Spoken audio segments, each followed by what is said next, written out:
Stephen, Paymore, you and Eric started the company in 2011, franchise since 2020. So tell me what Paymore is and how you guys got started. Sure.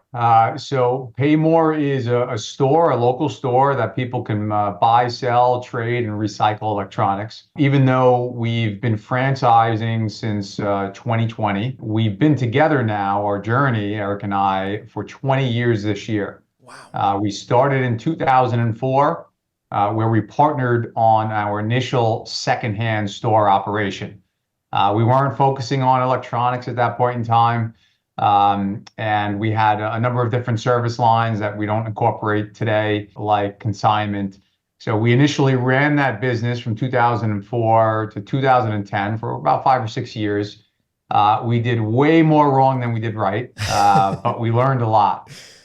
So that first tranche of time together, we were able to really dive in to some of the pillars and some of the building blocks of what Paymore is when we started and what it is today.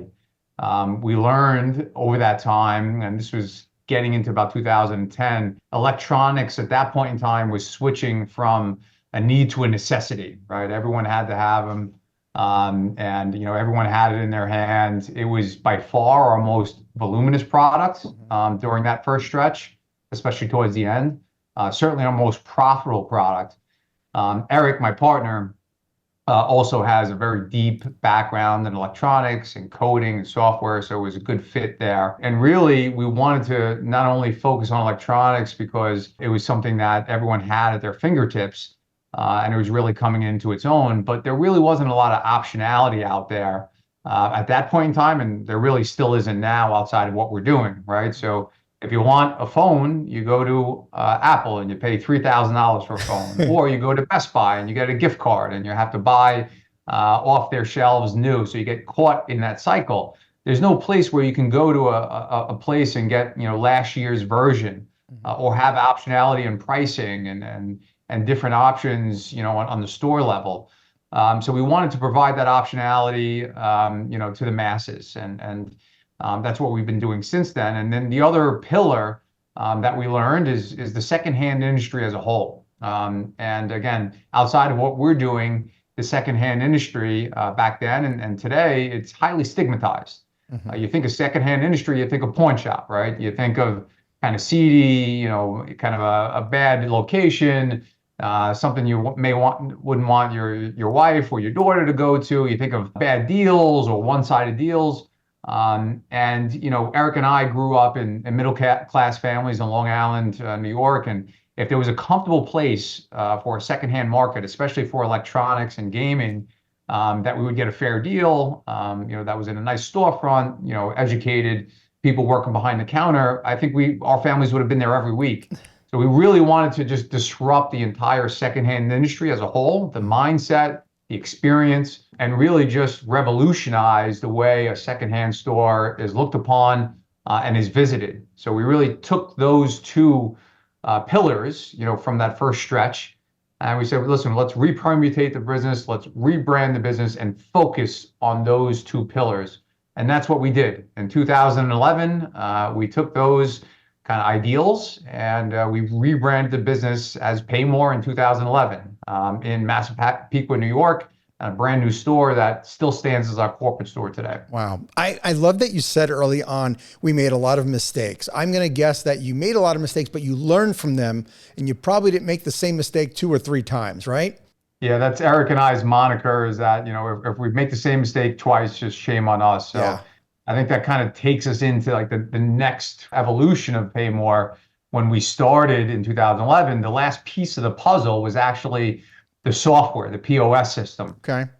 In the secondhand industry, again, everything's done in the shadows. There's really nothing off the shelf that we can use or go to.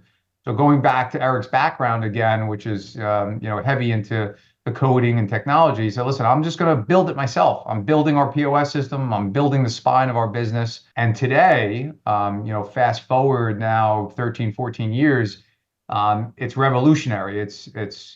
The POS system is really what runs our business. It makes it efficient. It allows us to do those big sales that you see in our FDD. and is really the moat for anyone coming into our industry or competition is that software. And that software allows us that when we make a mistake, he goes back in on the technology side and makes sure that it's automated, that we don't make that mistake twice. Nice. How did you guys realize in 2004 that there was an opportunity? Like, what's the genesis of this? How you started the secondhand business? So it was just by happenstance. We were introduced by a friend that said, "Hey, you guys have the same type of mindsets, and I think you guys balance each other out." Eric has heavy technology again, and I'm on the business end. So it was a balancing act between us, and we tossed around some ideas. We saw some stores and some companies doing well within that general space, and we were always hustlers. We were always, trying to make, deals and trying to do it in a nice fashion, good fashion. Sure. So we just kind of fell into it, and that's been our journey for the last 2 decades. I love businesses that are in fragmented industries such as this, because you're dealing with competition of a lot of mom and pops, right? That's right. Yeah, and I think the secondhand industry, and especially electronics, the sales are happening, but it's happening in, as you mentioned, in a fragmented way. Right. Our idea was really to take it to the next level and become kind of the Starbucks of used and pre-owned electronics, where when they see our brand, they know that the execution and the experience is going to be there, and they're going to get a fair deal. And I think one stat that we're very, very proud of, Frank, that has really kind of fortified and solidified what we've done, is that the average secondhand store repeat customer rate is about 7 to 8%. We wanted to really blow that up again and really change it. So as of this year, for the stores that we have that are open for more than 6 months, our repeat customer rate is nearly 76%. Wow. We're 900 to 1,000x what a typical secondhand store experiences. And that's because we've really focused on putting these stores into nice centers, with no issue with co-tenancy, making it a friendly experience. Our stores are beautiful and clean and well lit, not cluttered up with 1,000 items in the front. Our software and our technology allows us to be highly educated on what these items are worth and what we can pay for them. Mm-hmm. And we're looking to give a good deal to the customer. So that whole experience is very sticky. And once they experience our execution, the way that we run our business for the secondhand store for pre-owned electronics, giving optionality, giving the customer power, they're coming back.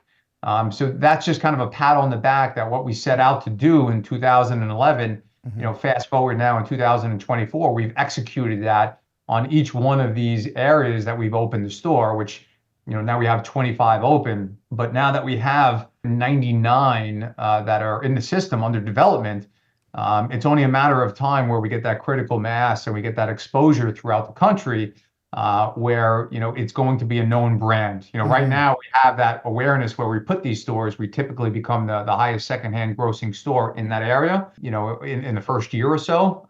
But now that we're getting to the point where we have almost 200 of these stores getting built out, it's only a matter of time until we get that exposure where people will know if they want a fair deal, a clean deal, whatever they want to do with their electronics, they can take it to us instead of having it sit in their closet or their drawer. Thank you for tuning into the Emerging Franchise Brands podcast. For additional insights, guest applications, and to stay connected, visit us at efbpodcast.com. The Emerging Franchise Brands podcast is for entertainment purposes only, and the views expressed do not necessarily represent those of Emerging Franchise Brands, its host Frank Fiume, or Emerging Franchise Group, LLC. Any discussed franchise or investment opportunity requires thorough investigation, obtaining proper disclosure documents, and expert consultation before making any investment decisions. The podcast and its hosts do not offer professional advice or endorsements, and they hold no responsibility for actions, representations, accuracy, or consequential damages related to the podcast content.